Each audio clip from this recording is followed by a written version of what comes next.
Nang reklamo ang pipila ka mga vendors o stallholders sa Mandaue City Public Market sa patakaran nga gipatuman karon sa maong pasilidad. Nagpatabang sila kaganina sa mga opisyalis kay matod nila apektado na ang ilang kita. Subay niini magtagbo ang mga opisyal sa City Hall ug ang Market Authority aron hisgutan ang ilang mga yangungo. Ang detalye sa report ni Nico Sereno. Nagpanon sa City Hall kaganiha kini mga vendors gikan sa Mandaue City Public Market.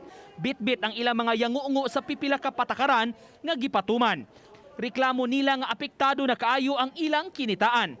Lakip sa gimo nila ang exit gate nga bag-uhon o giingong makapahasol sa mga mangumprahay nga dili makatultol niini. Nabalakasab sila sa hinay nga kita karong panahona kay pabilin man nga giimplementar ang pagpangayo og quarantine pass ug scheduling sa mga residente sa mga barangay nga mosulod. Para mahalinan mi kay maningkamot may nga mahalinan mi kay ting business permit baya karon.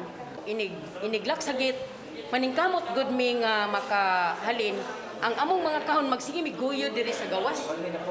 Mubalhin sa gawas dili lalim. Ang walay open ang gate or gamay ra ang open sa gate.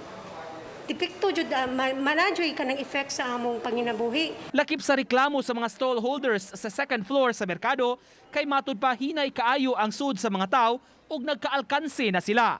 Si Ginang Carmelita nakahilak pa human kuno sakmita ang iyang mga baligya kay nakalapas sa patakaran. Single mom ko. Ako rin nangita sa akong mga anak pakaon sa eskwela.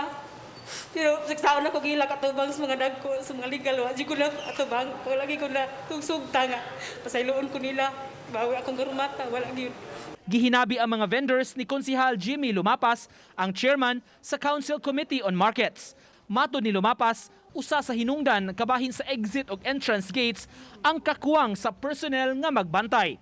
Gipasalig sa City Hall, magtakda sila og meeting tali sa Market Authority kabahin sa mga issue sa mga manindahay. O ma-address na lang ning kaning laksa personnel sa market maka-open na niya ta sa mga entrance. Tawag og meeting sa Market Authority kay aron ma-address lang ang problema. Uban ni June Solon, Nico Sereno, Balitang Bisdak.